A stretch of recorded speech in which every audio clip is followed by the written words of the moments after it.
Bob, the last name on this list, you obviously know who I'm going to ask you about, but the reason why I put these two together, because I say this, in the 70s, and you can talk a little bit more about it later on, but in the 70s, basketball was just kind of like ho-hum and all drum.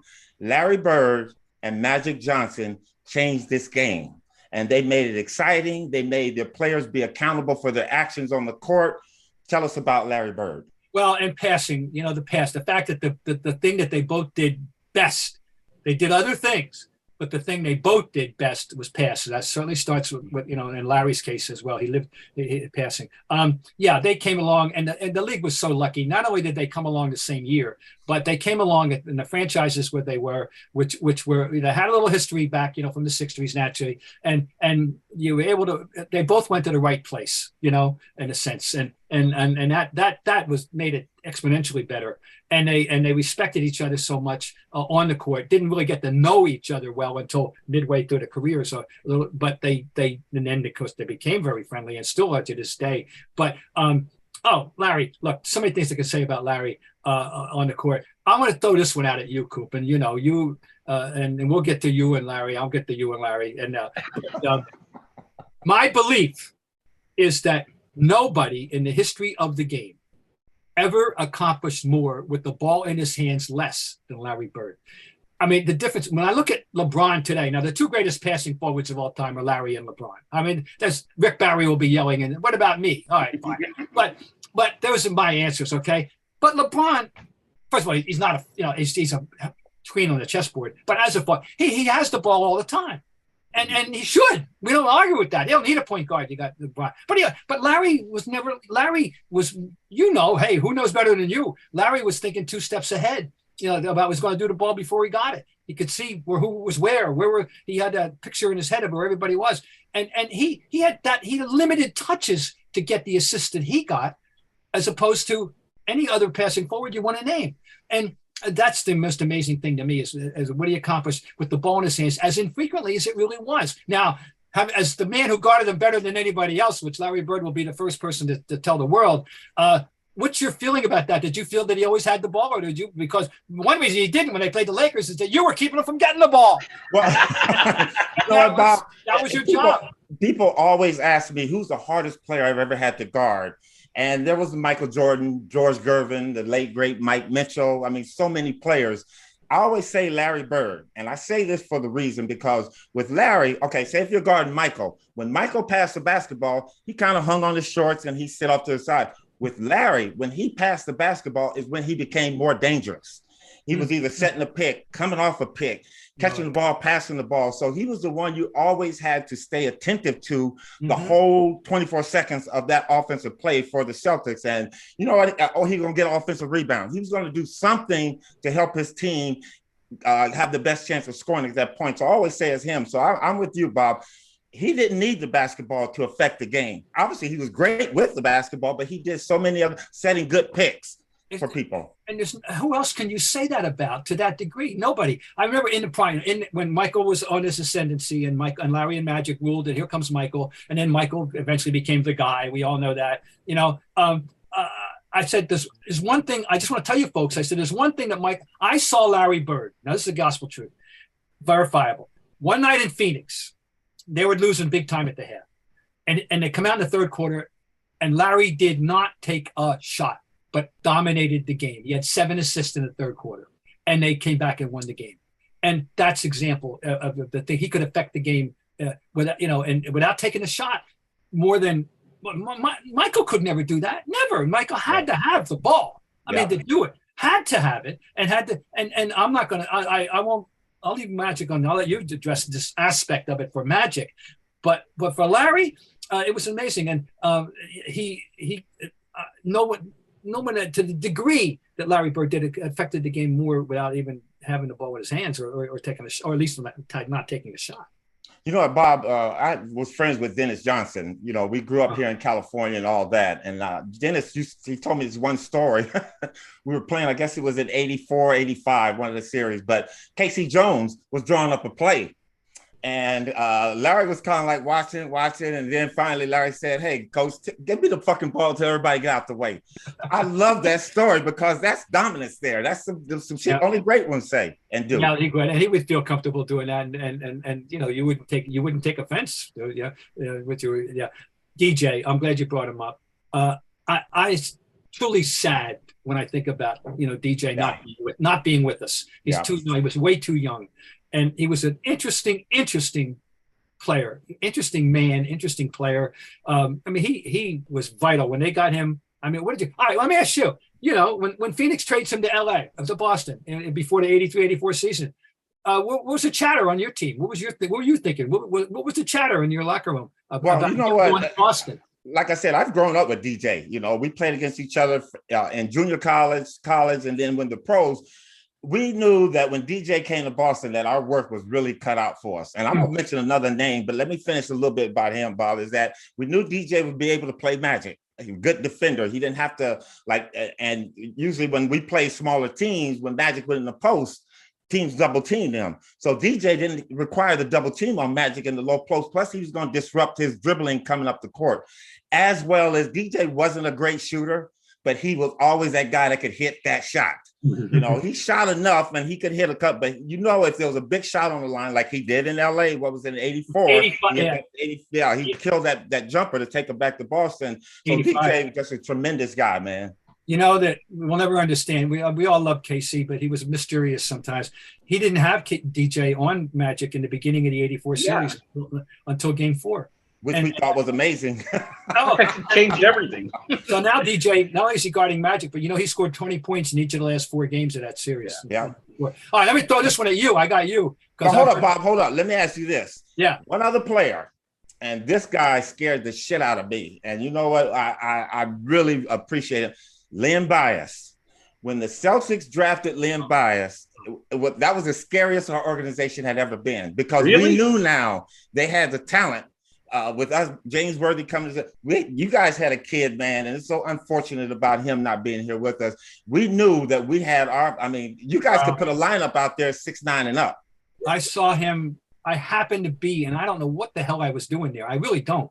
And I was in Cameron Indoor Stadium the night he dropped 40 on Duke, and I saw it up close and personal what he could do. And I think I don't know that he would have been that Magic, Michael, Larry level, but he would have been the Worthy level player. Yeah, for sure. He would have been that 10-year All-Star, gone to the Hall of Fame, maybe make a one first team and make a bunch of seconds and thirds. He would have been, I think he would have been, that's the guy I think of in terms of the level of talent. And now I'll tell you something, twice and over the course of time, Coach K, Certifications told me that the 2 toughest opponents he ever had were Michael Jordan and Len Bias.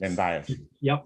Great player. Go ahead, Larry, everything happened in a 24, 36 hour, period from the time he was drafted to the time he died. But Larry went immediately on record saying, I'm going to come to camp early. I want to work with this guy. Larry was excited. He had seen enough to know that he was going to be. It's just a horrible story. Yeah. All right, here's what I ask you. 84. I've talked to Pat Riley about it. I've talked to, the McDale I believe the McHale takedown changed Riley's outlook on basketball forever. And I think it led to him coaching the thug ball in New York, but it also, he decided I'm never going to get out toughed again. And I think that was the most amazing single play to turn a series around that I've ever seen. Well, you know what, Bob, I was actually going to ask you about that. Did you think that play was legal? Oh, listen, I talked to, oh my God, today he would have been, he'd be gone for a long time. Yeah, he got for a year. He not only would have been thrown out of the game, he possibly could have been suspended for the series. Yeah. There's no doubt. I mean, it was. You know what Max says about it, and I know Nick's heard it. Yeah, we know what he said. 500 times. Nick's heard it, right? About you guys were after that. You guys were you were walking across the street against the light, and then after that, you guys looked both ways before crossing for the rest. You know what? To answer your question, that changed our whole mentality about playing against the Celtics. Because again, it was always, we were thought as that soft team, a running team. And now we knew that we had to take a step up, but we never, ever would beat you guys again. And that, you know what, in a way, I hate Mikal for it, but I also congratulate him for that, because like you said, that changed the series and that changed our mental toughness. And the source, it's the least likely guy that you would have picked to do it. You know, we would never, the last guy in the team to do it. You know, ML did that. You would have gone, okay, yeah, sure. Yeah. But not with the. Well, in reality, we thought he actually tripped into that play because he was so slow and he was behind. We thought that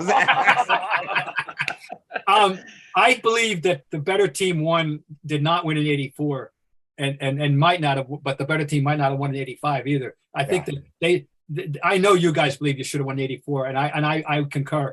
I mean that, and if it weren't for that series, that play, you would have. And you know, it was, you know.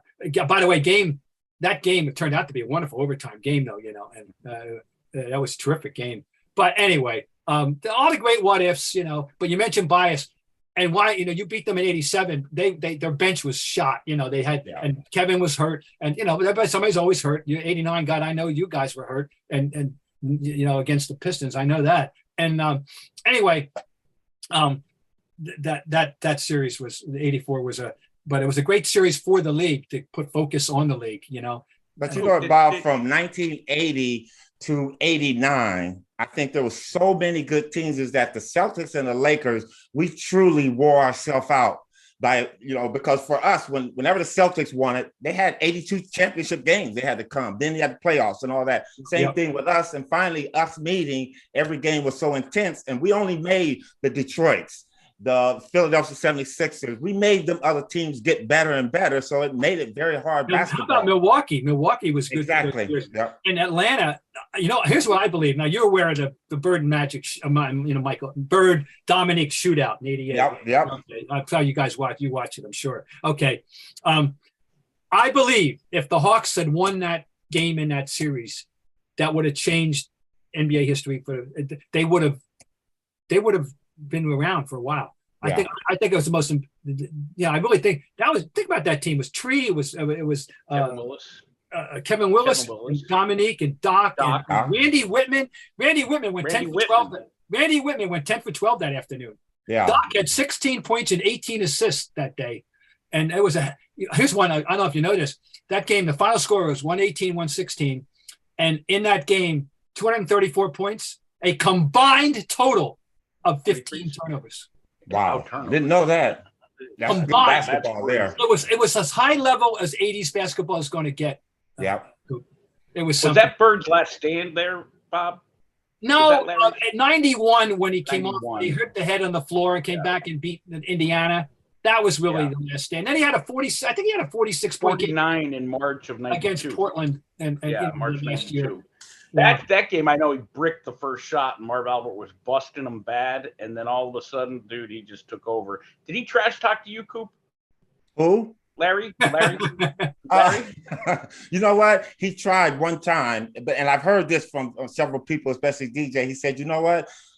And this is the same thing with me. I tried to trash talk Larry, but it didn't do either one of us any good. So what we did is, instead of using all that energy on running your mouth, you got into your head and got mentally tough. And so Larry, he said one thing to me one time. It was a play in the 84 finals. And we were playing in Los Angeles, and he's coming we had just scored, and we were coming down the floor, and he looked over at me because I'm trying to be up in his face. He said, Coop, I'm getting ready to wear your ass out. So I got in my best defensive stance, and I'm getting down, and Larry goes under the basket, and Parrish comes down and sets the screen. So he comes off of the screen, and I'm like right there with him. He catches the ball, he goes up to shoot, and Kareem steps out too. I'm there. So both of us got our hands up for the shot. I don't know how that guy, this player, great player, got that ball to Parrish, because, I mean, we had his vision blocked. He got it to and hit Parrish for a layup. And he scores, so he's going down the court, and he turns to me and he chuckles. He said, told you. And that right there was enough, you know. So, I mean, that showed me how great of a player he was, because 9 out of 10 times that was a steal for us, or a block going the other way. He makes that play, so no trash. I got to say, I'm glad we're now that you're here. Everybody, we remember Game 4 in '87 was the game, you know, with the Magic wins. I wanted to ask about that. Go ahead, okay, Bob. but and you know, Larry, after Larry hit that, and Larry hits in the corner and all that. Okay, but what I remember, you guys were 15 down early in the fourth and in the third, and it was you hit a huge three. I don't know if it was a go ahead or a tie. Bob, they left me wide open. But nobody right in front of me, and I'm thinking, don't leave him open. He hit that three, and I think that's what put the score at to 1, which is I know it was a huge three, and it was right in front it was a huge three. Well, let me ask you guys this on 84 real quick. Go ahead, Coop. You want to say? No, go, Nick. All right, so Magic makes the baby hook, or Bird hits the big three over Worthy in the corner. Magic makes the baby hook. First of all, Kareem would have gotten that rebound. You would have won anyway, the Lakers. When Larry hit that or launched that 2-second shot in the corner it was dead on. Did you? I thought it was game. I thought it was game myself. I couldn't believe Worthy had let him get open for that second. Miscommunication. Yeah. What did Bob? Do you think it was over? I thought it was over. Yeah, I thought that they were going to win. And you could tell by the look on his face after he was shocked that he missed that shot. Shocked. So was Pat Riley. Yeah. His face was like, he relaxed. Right? But finally, we got a break from the little leprechaun that was on our basket knocking shots away. He knocked that one away for us. But listen, you listen to the Showtime with Coop. We have the great, amazing Bob Ryan here. Bob, a couple more questions for you, okay? Name your top 5. And I'm going to put within the last, let's go the top 580 Celtic players. Not top 80. Okay, well, obviously, Larry and Kevin and Robert and DJ. There's 4. So, in the 80s. So the question, who's the 5th one? And am I forgetting somebody obvious? I might, I'm just going to say, we had Danny, we had Swedman, we had... Hey, Bob, listen. Don't worry about it because you can put anybody with that group. Let's go your current top 5. Very well be. It might be that starting 5. That might be Danny. That starting 5 they had in 85, 86. Okay, let's go all time then. Yes. Top 5 all time Celtics. Okay, well, there's the 4. Here's the argument. There's 4 you can't argue. In my mind, you can't argue, right? Russell, Bird, Cousy, because of his historical accomplishments and his role in the world of basketball, Mr. Basketball and all that, and Havlicek. Easy. Question is who's number 5? And there's really about 4 candidates. And I'll go in alphabetical order. And all right. Let's see. That would be alphabetically, it would be Cowens,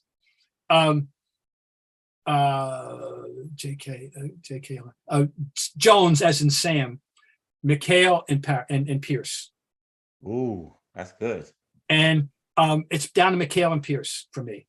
And now, why Pierce? What makes Pierce in that? And I'm going to say Pierce, and I'll tell you why. And I've said this. I've written this and said this. Nick's heard it, and people have read it. And when I first wrote this, what did I take a ton of shit, from people? I said, this is after he scored like 40 points against the Pacers in a playoff game. And he just got to the line at will. He did. I said, he's the greatest all-around scorer in Celtic history. Nobody has been able to had more ways to put the ball in the basket than Paul Pierce as a Celtic. He could get his shot, unlike, Larry. Hey, you could keep Larry from getting his shot at times, or you could keep him, but he never needed to be open, never. He was a great finisher on the break, and he had 3-point range, obviously, and he could get to the line and make them when he got there. I said he was a throwback across between the 50s and the 2000s. He's the 2 guys in the last 20 years, Coop, that I think I could have projected back into the 50s looking perfectly normal, with the game. And the other one was Manu Ginobili.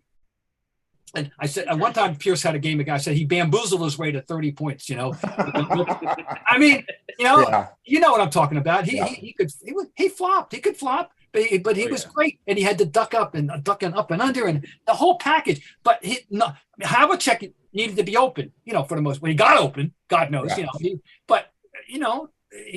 was not an in-your-face guy that much. But so I'll play Cooper. Of course, it pains me. I love Kevin, but I got to be honest. I think Cooper. I think Pierce deserves that honor. Bob, I'm asking you a really hard question now. Okay. Your top 5 all-time Laker players.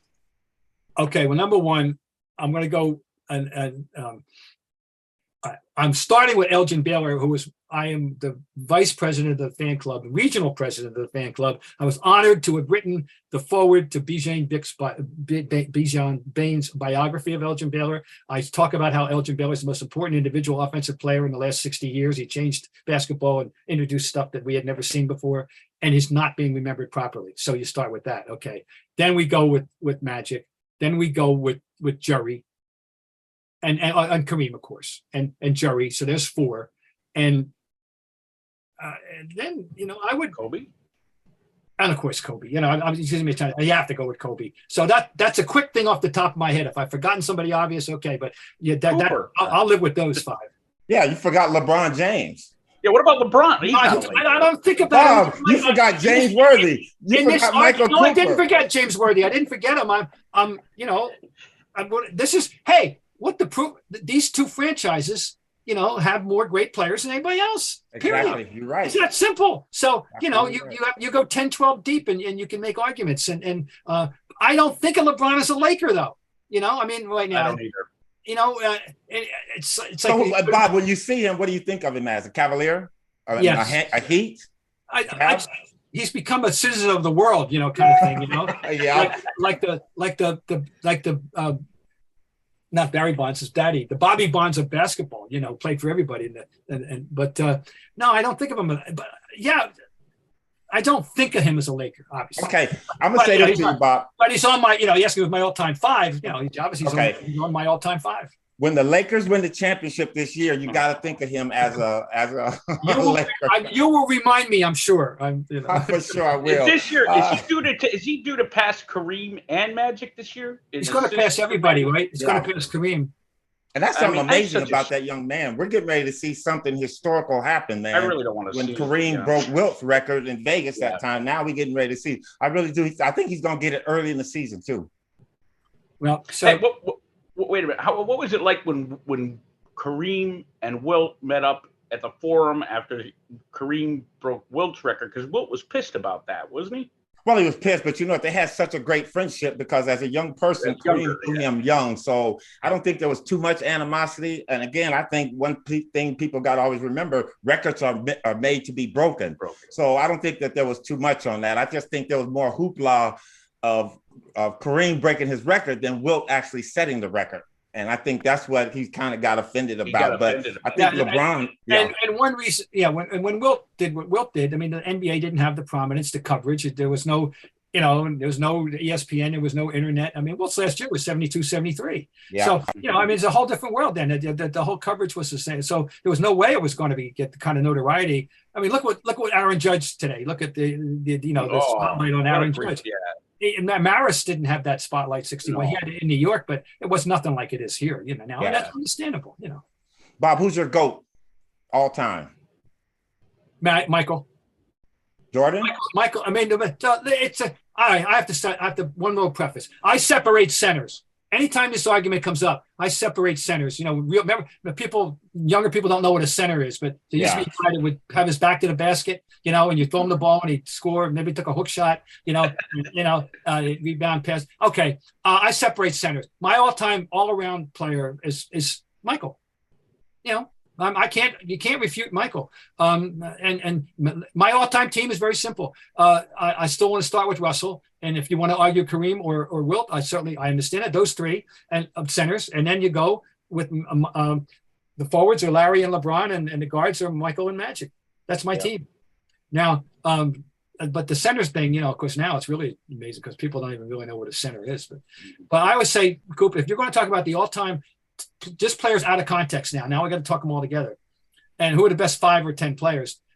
Those 3 centers have to be in the top 10, and you might say top 5. So you take those 3 guys, and then you take Michael and LeBron, and I'm afraid I'm going to have to put Magic and Larry as 6th and 7th man. I'm afraid. True, though. But what am I going to do? Today's game. Bob, today's game. Do you like it? No, I it's just out of balance. I don't like seeing games with teams going 12 for 40 on threes, and it's the whole game is threes, and guys, everybody used to run for 3-on-2 for a layup, and now you run three. You run the fan out in the corner to spot up for the three. Although, by the way, the first 3-point shot in the history of the league technically was by Chris Ford, and that's what he did that very first night in 1979. He ran to the corner and took that little bitty set shot, with the rise about that much off the ground, and. I remember 042. I do remember him.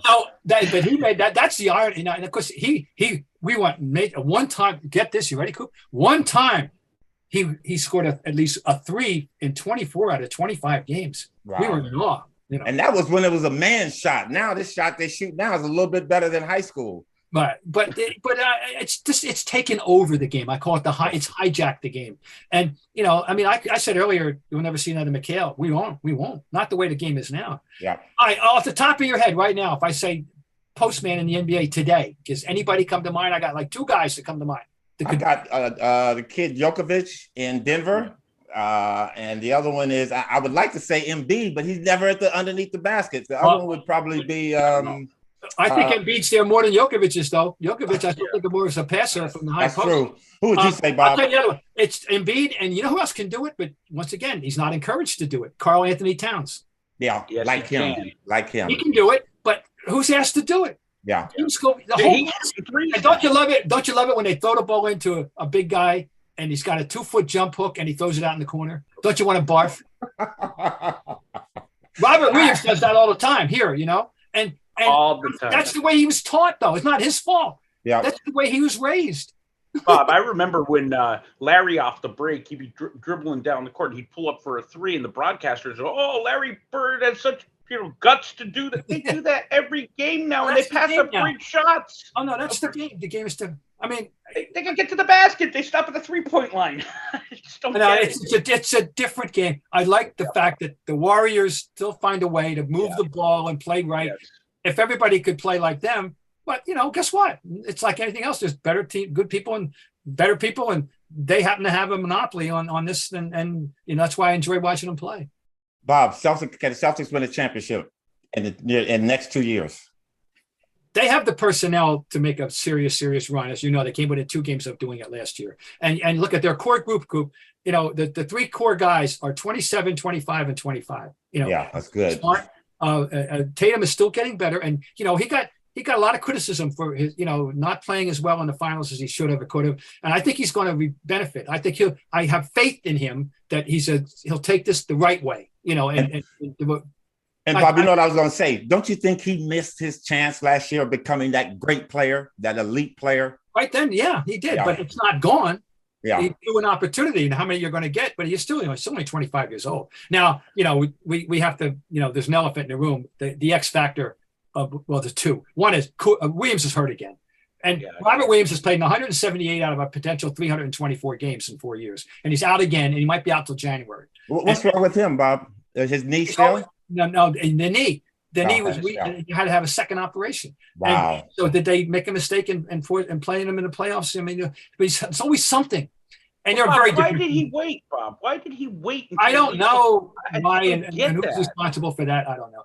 But you got to have him to be whole. I mean, they don't have, he gives them a dimension that makes them a very, very dangerous team. So without him, so the first 3 months, I don't know what to expect. And then we go the coaching thing. That's a total X factor. We have no idea how it's going to affect at all. I like that Williams kid. I really like him. I mean, the energy, block shots, run the floor. I love him, man. Yeah, but the key is getting him out there. Once again, he's not going to be there. He must have said 3 times on media day, I played injured in the finals last year. I played injured in the finals. Okay, bro, we all play injured in the finals last year. You know what I'm saying? Everybody's injured by the finals. I get it. I played injured in the finals. He sprang his finger and he was writing, and Bob was kind of didn't you have to write some games left-handed? I heard Bob. No. In the finals, you weren't injured like that. Yeah, right. Oh yeah, I forgot about that. One thing about last question. We watched last year, Bob. He on the court. I think he's amazing, right? He's great. But we watched his personality develop throughout the year from someone who couldn't look at the camera in a press scrum, who mumbled, to I don't know if they got him a voice coach or I missed what you're talking about. I'm sorry. Tatum. Oh, Tatum. The transformation with the media. I think of you a lot, Bob, because you always say Larry Bird transformed like that. He grew up in our eyes. Yeah, he did. So, and Tatum, between New York and San Antonio this past year, it was like it came together, and all of a sudden he became charismatic, and now he's like a leader. He's saying leadership type things. This is encouraging to me. Well, yeah, I mean, he is the most skilled player in the team, and there's no doubt about it. I know Jaylen Brown would probably object, but that's okay. But he is, and he should be the leader. It's nice, you want your best player to be a leader type, and he's grown into it. It's not natural for everybody. God, I mean, how many teammates did you have, Coop, that were different people's personalities, and not everybody's fitted for that role. And so I'm glad he's grown into it. And that's why I say I'm confident.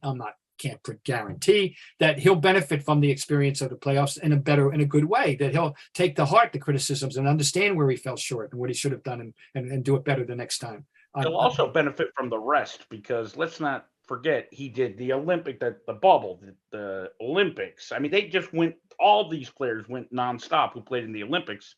Now I don't feel sorry for them, Nick. That's why they get paid this kind of money. You got to play basketball. I'll get canceled. You can say that. I can't. But he's an unusual. He's in an unusual circumstance, and I've been around for 53 years. We're looking at this thing, but I never saw another Celtic player, young man, who was in custody of a child. He was responsible. We do not know a single thing about who is the mother or where she lives or whether she had. Never heard it. We have no idea about it. He and his mother are taking care of Deuce, and a good that's father. an awesome responsibility it's unusual. There's not many single fathers of that taking over young people that I've ever known in this league. In fact, the answer is I don't know any others. So he's living an unusual life, and who knows what kind of internal pressures he has. Really good. Last question, Bob, for you. Okay, who wins the championship this year? Well, I'm trying to think if there's anybody capable of knocking off the Warriors. Really, when it's down for a 7-game series, I think they got one last stand. Warriors. You have them one last stand, and I think the key will be if Draymond's got enough left in the tank to do what he does, because he's a very important part of that puzzle in both ends of the floor, and there have been signs that it's starting to wind down, and other than that, and I think other than that, remember they got an addition this year, Wiseman. We keep hearing he's going to be a force. We haven't seen it yet, but that's a new dimension that will help them. So I'm not going to pick against them. Bob, I got to put my hat on to say this, okay? Bob, I love you. I thank you so much for coming on the show, man. I've always had ultimate respect for you and your writing, man. Just thank you so much, sir. You're welcome. And go Lobos. There you go. Bob, thank you, man. Have a wonderful day. Appreciate you. Bob. Thanks, guys. Okay. That was great. A lot of fun, guys. Hey Coop, before you go, Coop, see all that behind Bob? That's not a green screen. Those are real fucking books. I know. That's why I said he read books. He got a book. You have Michael Cooper's No Slack back there? No, Bob, you got to have Michael I got my latest book, but you got to get Michael Cooper's book? No Slack. Bob, it's about that thin, and it's a real readable book. You can probably read it in 15 minutes. Was it a coloring book, Mike? Was it a coloring book, or was it were the words? Either way, it's a Laker book. Take care, Bob. That's it. Okay. Take care, Bob. Thank you, Bob. Okay, Nick, Coop, bye. That's great. Bye-bye. That was fun. A lot of fun, Bob. You had fun?